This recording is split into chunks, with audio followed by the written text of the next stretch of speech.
8 minutos han estado riendo de mí, acá todos mis compañeros. Adelantó la celebración, Patricia. La celebración del IME y yo soy tan convincente que no se atrevieron a darme la contra. No, el aniversario del IME es 18 de enero. Yo ya estaba preparando mi marinera limeña para mañana. Todo mal. Es el sábado, Patricia. Todo mal, pero bueno. No, es que el programa de celebraciones ha empezado antes. Entonces para el sábado me voy a comer mi suspiro a la limeña, voy a bailar mi marinera limeña y voy a resarcirme de haberme equivocado. Cuelgas el video del baile de la marinera. Y voy a hacer un examen para ver por qué me estoy olvidando de todo. 15 de enero. Bueno. Mis disculpas con el público por ese error, por supuesto. 8:21 minutos. Y bueno, el que tiene hoy día un trabajo complicado es el señor Ramos, el magistrado Ramos, que tiene que sustentar el informe según el cual no hay una infracción constitucional en el cierre del Congreso del presidente Vizcarra. Tú, Fernando, comentábamos, hemos leído la sentencia, la que ya se hizo pública, o mejor dicho, este proyecto que tiene que aprobarse, esta sustentación que tiene que aprobarse. ¿A ti te pareció convincente? Me ha parecido convincente las 4 tesis principales. Una, que el Ejecutivo tenía derecho a presentar un proyecto de ley sobre cómo elegir a los jueces constitucionales. 2, tenía derecho a atar este proyecto de ley con un voto de confianza. 3, que el voto de confianza se produjo en los hechos, pues procedieron a elegir jueces constitucionales prescindiendo del proyecto de ley. Y 4, que la decisión de disolver el Congreso fue tomada en el marco legal, puesto que fue refrendada por el primer ministro no censurado, ipso facto, ipso iure, que ya no podía firmar, sino por el flamante nombrado Vicente Ceballos. Estas 4 tesis presentó Ramos. Hay muchas críticas contra ello. En sentido contrario se han pronunciado los últimos 3 presidentes del Tribunal Constitucional, pero lo decíamos más temprano, ya no forman parte de este colegiado que tiene que decidir en términos sencillos sobre si estuvo bien o no disuelto, que ese es el término correcto, el Parlamento Nacional. Pero hemos invitado a 2 expertos aquí para revisarlo, ¿no? Así es, solo para terminar el comentario, como un adelanto de lo que puede ser la argumentación. La República recoge hoy de una entrevista al magistrado Carlos Ramos y el titular es bastante elocuente. Claro. Dice, considerar que el Congreso dio la confianza sería una tinteriada. Vamos a escuchar a 2 constitucionalistas que no necesariamente tienen la misma posición y eso es lo interesante. Pero complicado también que el magistrado Ramos se refiere en esos términos, quienes pueden asumir esa posición son sus colegas magistrados del Tribunal Constitucional, y decir que quien se opone a mi argumento es un tinterillo ya me parece un poquito fuera de tono. Pero vamos a ver cómo se lo toman los magistrados. Creo que cada uno tiene su independencia y su posición. Probablemente ya tenga una posición tomada además, ¿no? Sí, claro, todos, me parece que todos ya tienen una posición. Luciano López y Aníbal Quiroga con nosotros sobre esta ponencia que hay que reconocerlo, es sumamente importante porque no solo siente un precedente, sino siente el futuro inmediato del presidente Vizcarra, que si es que se declara esto anticonstitucional podría presentarse una moción de vacancia en su contra. A ver, Luciano, empezamos contigo. ¿A ti te parece que la ponencia de Ramos va a ser exitosa? ¿Te parece que sus argumentos son lo suficientemente sólidos? Ante todo, buenos días. Bienvenido a todos, profesor Quiroga. A ver, 2 preguntas ahí, ¿no? Si va a ser exitosa, bueno, eso es un tema de los votos. y sobre la solidez de los argumentos, yo veo que la sentencia, como es indudable, porque se está basada en una situación concreta, en un hecho muy concreto, que está narrado de una manera bastante prolija en cuanto a sus antecedentes y a la secuencia de cómo ocurrió. Le agradecemos al señor Ramos su buena redacción, la verdad. A veces leer dictámenes judiciales es una cosa horrenda, ¿no? Sí, efectivamente, como bien ha dicho Fernando, hay 4 tesis. Y en la formulación de la ponencia hay 2 grandes partes, porque la primera parte hace un recuento histórico de cómo ha sido la evolución de la historia constitucional del Perú, esta relación entre el Poder Ejecutivo y el Poder Legislativo, y en la segunda parte ya aterriza en el caso concreto y entonces describe con prolijidad cómo se desarrollaron los hechos. Para mí, lo polémico que hay sobre el asunto, sin duda, es este tema de validar la posibilidad de, como él mismo lo dice, supuestos extraordinarios en los que se puede negar la confianza. Para decirlo más claro, ya que se ha estado hablando mucho con este término, la denegatoria fáctica, ¿no? Es decir, no te tienen que decir que no para que la denegación se asuma, ¿no? A mí en lo particular, más allá de mis propias opiniones sobre el Congreso, que además son conocidas, sí, claro, pero independientemente de eso, a mí no me cocina este tema de la denegatoria fáctica y reconozco que allí hay un gran dilema, ¿no? Porque es interpretación, Luciano, ¿no? Lo que pasa es que para mí el gran dilema está entre la realidad de los hechos, por eso destaco la prolijidad, cómo se narra, porque es evidente que no hubo voluntad del Congreso de querer poner a debate el tema del proyecto de ley, la suspensión de la elección de los magistrados del Tribunal Constitucional, pero también, por otro lado, está en que, al menos en mi opinión, la Constitución, ¿de dónde sacar esta situación de que prima la realidad frente a este tema de un instrumento del Poder Ejecutivo que definitivamente desequilibra ese balance porque él decide por sí y ante sí que entonces esta situación extraordinaria se pueda haber suscitado? Y lo que más me preocupa no es tanto sobre la situación actual, porque estamos a nada de dar un voto en unas elecciones y porque estos son hechos consumados. A mí lo que me preocupa es hacia el futuro. Yo remarco sobre todo eso. Porque el precedente que siente hoy el TC es fundamental, ¿no? Y sobre todo porque existe ya en el interín este informe de la Comisión de Venecia que ahora, bueno, al menos yo lo traigo a colación. ¿Cobra relevancia? Para mí cobra relevancia porque en este informe de la Comisión de Venecia, una de las cosas que salen allí es primero que el Tribunal Constitucional debía poner un poco los puntos sobre las IES porque la cuestión de confianza en el Perú es demasiado laxa, lo reconoce la Comisión, y lo segundo que de su texto se desprende de que ellos mismos también interpretaron que la cuestión de confianza es siempre una votación expresa. Exacto. Es como que tú le preguntas a alguien, ¿te quieres casar con fulano? ¿No? Y si no contesta, das por hecho que sí se quiere casar. O sea, no, el tienes silencio que es ser manifestación de voluntad, ¿no? Pero si uno besa, no contesta, pero le da un beso. ¿Qué es eso? Doctor Aníbal Quiroga, buenos días. Tiene que decir sí o no, pues. Bienvenido. Ahí está bueno el ejemplo de Fernando. ¿Interpretas como aceptación o como negación? A ver, Aníbal. Sí, lo que pasa, Patricia y Fernando y Ricardo y el doctor, es que, digamos, la manifestación de voluntad se puede dar de muchas maneras. Pero en la vida pública la manifestación de voluntad siempre se expresa. Yo no puedo ir con mi currículum donde el presidente de la República todos los días a decir quiero ser embajador, quiero ser embajador. Y un día decir, bueno, como el presidente no me ha dicho nada, como no me ha dicho que no, asumo que sí, ¿no? Que soy embajador y me presento en la embajada, ¿no? Y así pasa con todos los actos públicos. Yo no puedo ir a la universidad y decir quiero ser abogado, quiero ser abogado, quiero ser abogado. Y como la universidad no me dice nada, pues asumo que tengo título de abogado. Los actos públicos son siempre expresos. Y lo que dice la Constitución es que la cuestión de confianza se otorga o se niega expresamente. Pero no dice voto la Constitución. Para eso hay una votación que está regulada en el reglamento del Congreso y para eso hay un acta. Y el reglamento del Congreso dice que se vota en el momento que se presenta o en la sesión siguiente. El presidente dio por zanjado en ese instante y asumió que en ese instante se le había negado. Entonces, hay una serie de transpolación de hechos que no tienen traducción en la Constitución. Ahora, si vamos al tema de que prima la realidad, entonces entramos en un aquelarre, porque prima la realidad de quién. ¿Quién observa esa realidad? Les hago la pregunta a la inversa, Aníbal. Lo que también es verdad es que si uno hace un pedido del cual no se puede desprender un acto, si el acto se realiza, claramente están haciendo caso omiso al pedido. Entiendo claramente el punto, pero el presidente pedía, cambien la forma de elegir al TC y por favor elíjanlo y suspendan y elijan con transparencia. Y no suspenden. Eso es una manera también, o sea, la pregunta te la hago desde este lado. ¿Qué va a pasar en el futuro cuando un presidente haga cuestión de confianza sobre algo y todos se hagan los locos? Eso tendrá que definirlo el tribunal de acá a futuro, pero lo que yo entiendo, hasta donde entiendo, y tal vez entiendo poco, es que una cosa Más que nosotros de todas maneras. Es que una cosa es que uno pida y otra cosa es que uno transfiera.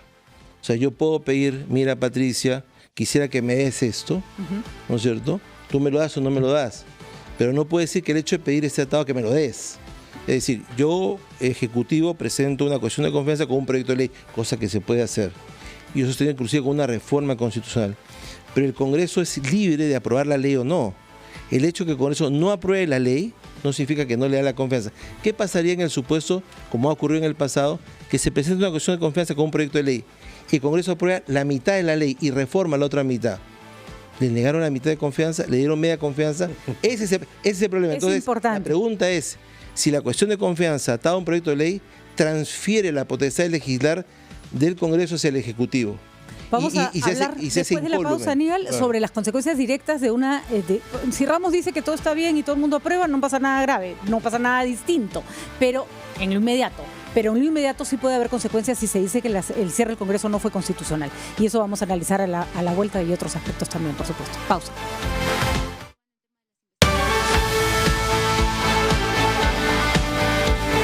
Para Aníbal Quiroga no hay ninguna, nos ha explicado que no hay ningún asidero para declarar constitucional el cierre del Congreso. Luciano López tiene una postura un poco más de reparos, ¿no? Le da Pero también me parece en ese podemos decir que sentido, le da nervios las consecuencias a futuro. Es que- ¿Cuál podría ser la salida? Porque lo cierto es que, digamos, hacer exactamente lo contrario de lo que te pidieron, si bien se requiere aparentemente una votación expresa, es claramente una manera de decir, ándate tu confianza, llévate tu confianza por donde la trajiste, ¿no es cierto? Llévate tu proyecto por donde vino. Entonces, ¿cómo hacemos para que no pase ni lo uno ni lo otro? Es decir, que todo lo que se considera negado fácticamente le dé la razón al presidente, o todo lo que el Congreso decida aprobarlo al 100% y hacer lo contrario no se convierta en un mecanismo también de burla, ¿no? ¿Cuál podría ser la salida, Luciano? Mira, la verdad que es una situación muy, muy Te difícil. veo dudar, Luciano. Porque para mí el tema es, la verdad, si lo pongo muy, muy neutro como corresponde, Sí. la decisión sería muy difícil porque yo tendría que decir en este caso, la verdad, no hay negaciones fácticas. De acuerdo. O sea, eso es, ¿y por qué? Para mí, y quiero insistir en el tema, a mí la verdad ya no me preocupa lo que ya pasó porque son hechos consumados. Sí. A mí lo que me preocupa es de cara al futuro. Mañana más tarde podemos tener un Bolsonaro peruano, podemos Claro, tener porque los partidarios un del presidente Antauro. Martín Vizcarra están de acuerdo con que sí existe la Es que por eso, negación fáctica y todo. para mí- Pero si estuviera, imaginémonos, por ejemplo, Antauro Humala en la presidencia. Es que por eso Ellos te digo, Fujimori en la para presidencia. mí, si lo pongo neutro, Ahí sí hoy, quisieran, si lo otra pongo cosa. neutro hoy, yo tengo que despersonalizar el asunto. Sí. Entonces, Y eso significaría que, existe ya la respondiendo a tu negación. pregunta, para mí no existe y hay una responsabilidad del presidente. Sí, existió una responsabilidad del presidente. O sea, sin ambajes, el tribunal no tiene que decirlo. Es lo que derivaría de una decisión como esta, para ponerlo justo y neutro como corresponde. y no se puede además dar una sentencia ajustada al hecho en sí. O sea, lo que pase hoy en el Tribunal Constitucional se aplica a casos similares en el futuro. Porque en algún momento se dijo, bueno, se puede decir que esta vez, dadas las circunstancias, se aplica. Sí se podría hacer, pero sí se podría hacer, pero yo quería hacer una acotación anterior. Yo creo que el tribunal tendría que definir si la cuestión de confianza va amarrada al proyecto, porque la cuestión de confianza está tomada del derecho parlamentario. Y es una cosa que no hemos definido, no entendemos bien. La gente cree que cuando el Ejecutivo hace una cuestión de confianza, el Congreso tiene que comprarse su proyecto de ley, y eso no es así. La cuestión de confianza, hasta donde yo lo entiendo, es, ok, yo quiero seguir trabajando en el Ejecutivo con el señor Fernando Carvalho, que él siga trabajando, pero eso no significa que su proyecto tenga que ser aprobado. ¿Por Proyecto qué no? puede- ¿Por su qué proyecto, no? Porque va atada porque- la porque- confianza a un proyecto no, de no, ley. va atada a la iniciativa del proyecto, porque en ninguna parte de la Constitución dice que la confianza trasvasa la facultad de legislar al Ejecutivo. Si usted, ministro Carvalho, presenta una confianza con un proyecto de ley, significa que usted tiene interés en el tema. Vamos a trabajar en conjunto. Si yo no le doy la apruebas confianza, el proyecto, no tienes confianza si en no él. le doy la confianza, usted se va. Sí. Pero puede ser que le dé la confianza y el proyecto lo aprobemos en conjunto modificado. ¿Cuál es el problema? ¿Acaso me tengo que comprar todo el paquete completo? Ese es el punto que el tribunal tiene que definir. No tiene por qué, no tiene por qué asumirse que todo el paquete tiene que estar dado, la legislación se tiene que dar tal como la presenta. No, si no sería una trampa también. ¿no? Por Decir, supuesto. te Entonces, presento la cuestión de confianza, pero amarrada a este decreto. Si no lo apruebas, te cierro. Entonces, significaría entonces que ya no legisla el Congreso, sino No, el Ejecutivo. que legisla el Ejecutivo. Y la ponencia del doctor Ramos, y lo que vamos a ver es un tema inédito, y yo tengo cierta preocupación de cierto populismo jurisdiccional. No conozco, hasta donde alcanza mi conocimiento, ningún tribunal, ninguna alta corte, ningún tribunal constitucional, ninguna corte interamericana o corte supranacional que debata, delibere en público, ¿no? Porque siempre las deliberaciones son privadas y los votos públicos para garantizar la libertad de pensamiento y tal. Vamos a ver qué va a ocurrir, porque la mayoría de los magistrados no tiene experiencia en el debate en lo que es una corte colegiada. Vamos a ver si esto funciona. vamos a ver una ponencia en donde... Hace años que están juntos deliberando en cortes colegiadas. Hace años que se sacan los pelos y sacan los ojos también. O sea, eso no quiere decir que tengan experiencia. No traen experiencia atrás. El único que trae experiencia en una corte colegiada es el doctor Miranda. Ninguno de los otros, ni siquiera la presidenta Ledesma, porque ella era jueza unipersonal. O sea, trabajo colegiado no hay, salvo el doctor Miranda. Entonces, vamos a ver si la ponencia, que es un proyecto, que tiene 3 grandes partes: la parte histórica, muy sólida; la parte constitucional, muy light, como lo ha reconocido todo el mundo, aunque él se moleste; y la última parte, en donde parece que acaba rápidamente, ¿no? Y termina haciendo alocuciones políticas. Bueno, el pueblo tendrá que decidir, esto es una solución de ese momento, solamente para ahora. Termina haciendo ciertas digresiones políticas que yo creo que están fuera de la ponencia. Vamos a ver si la mayoría de sus colegas lo toma o no lo toma. Pero el punto importante es si este debate público va a permitir que sus colegas se expresen con libertad. Porque normalmente una Corte de Justicia delibera en reserva y votan en público. Que todo se va a querer linchar a quien vaya contra el presidente. Yo plantearía un ejemplo. Vamos a ver si es posible que el directorio de RPP pueda sesionar con todos los trabajadores al costado viendo el debate público del directorio y para tomar una buena decisión. Eso es lo que pasa. En cualquier órgano colegiado las deliberaciones son reservadas por su propia naturaleza. ¿Por qué? Porque Ramos puede retroceder, puede agregar, puede dejar de lado, puede enriquecer, puede dejar de la su ponencia y adherirse a otra, o puede ampliarla, o puede todo eso consolidarse. Es completamente posible de hacerlo en público. Usted compara porque lo linchan. Con un directorio o con deliberaciones penales, donde hay vida privada o hay dinero. No, en este caso hay puramente un tema constitucional. No, es por eso que los 7 jueces están en desacuerdo pero con Fernando, hay más o menos consenso que ese es el caso constitucional. Sí. Es la primera vez que la disolución de un Congreso se va a resolver en una Corte de Justicia, que para algunos un golpe de Estado, para otros un cierre constitucional, se va a decidir en una Corte de Justicia. Es históricamente el caso constitucional más importante de los últimos 100 años. Si esto públicamente, esta apertura pública para los medios de comunicación, va a ser algo positivo. Pero eso piensa usted porque desconfía de las competencias de los jueces constitucionales. No de la presión mediática y profesional. No, Fernando, no desconfío de nada. Estamos expuestos a la presión mediática todos. Sí, pero es que sabemos cómo opera. Voy a poner otro ejemplo. Usted se imagina que 6 médicos que están operando a un paciente del corazón tengan 300 personas alrededor mirándolo para que resuelvan mejor y su trabajo va a ser mucho más eficaz. Pero vamos, Aníbal, eso no ocurre con todos los médicos del mundo, pero los tribunales sí deliberan en otros países del mundo en público. ¿Dónde? Lo señalaba el señor Ramos, no sé, él es el que señalaba. Yo no conozco ninguno. La Corte Internacional de la Haya, que deliberó el caso Perú-Chile, deliberó en reserva, votó en público. Pero no hay seguridad nacional. No, pero eso es un tema. La Corte Suprema de Estados Unidos. A ver, Luciano, ¿te parece que hay algo que no se pueda conocer de la deliberación y que fueron a discutir de la luna? Yo, con respeto a mi preso, doctor Guerrero, a mí la verdad me parece saludable que esta decisión sea una decisión y una deliberación pública, porque se trata de un caso que creo que ahí no hay mayor discusión. Es un caso histórico, es la primera vez en la historia constitucional del Perú que se usa la figura de la disolución y que ha terminado en un tribunal. Yo más bien lo que quisiera hacer acotación es sobre el tema y otra vez regreso al informe de la Comisión de Venecia, que no está citado en esta ponencia. Y debería, ¿no? Porque Para mí debería, porque, por ejemplo, acá, sobre tu pregunta si se puede estar atado o no a un proyecto de ley, fundamento 23, ¿no? Lo que dice la comisión es que el modelo peruano se adscribe al modelo italiano y francés, que permite atar esto a proyectos, a programas de gobierno y en algunas ocasiones a proyectos de ley. Pero adicionalmente, por si acaso también una acotación, el último párrafo del 132 de la Constitución, también citado por el famoso informe de la Comisión de Venecia, dice que la desaprobación de una iniciativa ministerial, que puede estar contenida en un proyecto de ley, no obliga al ministro a dimitir, salvo que haya hecho cuestión de confianza de la aprobación. Eso significa entonces que le pueden haber dado la confianza, luego sigue el circuito parlamentario, y si después ese proyecto se manda al archivo o se aprueba con ciertas modificaciones, quedará en la discrecionalidad del que él deba entonces dimitir. Pero la dimisión no generará crisis del gabinete, pero no necesariamente activará la posibilidad de la disolución, porque la posibilidad de la disolución solamente es por negación de confianza o por censura doble, ¿no?, de 2 gabinetes.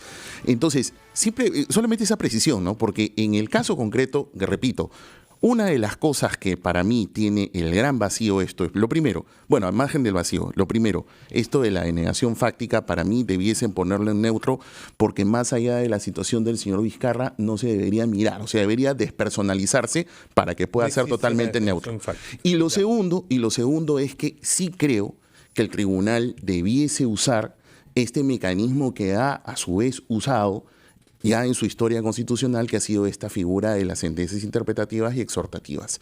Por ejemplo, cito un pequeño caso, ocurrió en una sentencia en el año 2009 sobre el tema de antejuicio, juicio político y la hoy tan discutida, sobre todo en esta campaña electoral, que es la inmunidad parlamentaria.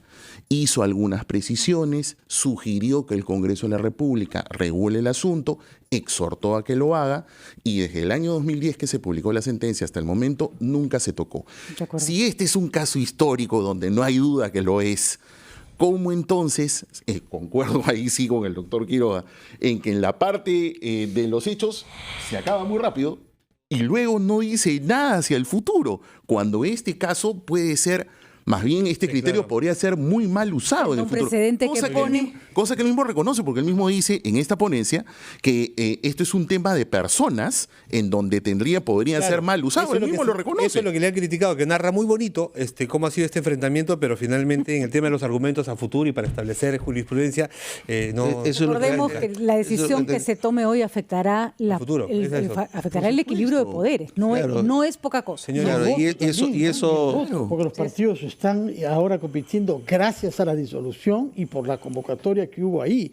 Y la mayor parte de ellos están a favor de que fue constitucional. Sin embargo, lo que se decía hoy no afectaría en nada las elecciones. Las elecciones están a menos de 2 semanas, se van a dar, el resultado todavía va a estar por verse, que si va a ser un mejor o peor Congreso. Y yo creo que el resultado de esas sentencias también va a ser un tema que va a pasarse al debate político. Pero quizás una postilla respecto a la situación del señor Ramos, que un otro sí, porque me parece importante. Un fiscal ha dicho que ha cometido delito en su voto, y la fiscal de la Nación tiene en su mesa definir esto. Y también el tribunal ha dicho... ¿Cuál es el delito, perdón? El delito de haber revelado supuestamente a un colaborador eficaz. Y el tribunal ha dicho que la lucha anticorrupción tiene que constitucionalizarse. El doctor Ramos ha dicho que vaya a la Corte Interamericana, no tiene que ir tan lejos, tiene que ir a la Constitución, porque a diferencia de la Corte Suprema, el Tribunal Constitucional está protegido, y la propia Constitución dice lo siguiente: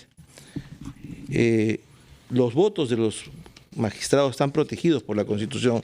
Dice, para ser miembro del Tribunal Constitucional se exigen los mismos requisitos que para ser vocal de la Corte Suprema. Los miembros del tribunal gozan de la misma inmunidad y las mismas prerrogativas que los congresistas. Y en el artículo de los congresistas dice lo siguiente: no son responsables ante autoridad ni órgano jurisdiccional alguno por sus opiniones y votos que emiten en el ejercicio de sus funciones. Por lo tanto, un magistrado del Tribunal Constitucional, a diferencia de un magistrado de la Corte Suprema, es inmune por los votos que tenga. Justamente la Constitución pone eso en la Constitución para proteger que los votos de casos tan sensibles, tan importantes como este, por ejemplo, estén exentos de la persecución judicial. Muy bien, clarísimo. Entonces, señores, vamos a estar todos atentos a lo que ocurra. Es curioso, empezamos el programa hablando de cómo un hecho producto de un acto de corrupción se tenía que dar marcha atrás, en el caso de los peajes, ¿no es cierto? Pero, sin embargo, las elecciones van a continuar a pesar de que podría declararse inconstitucional el cierre del Congreso, porque ya se dio una medida en ese sentido. Bueno, interesante cómo funcionan las leyes en casos distintos. Muchas gracias por estar con nosotros. Gracias. Encantado, buenos días. Oye, 8:49.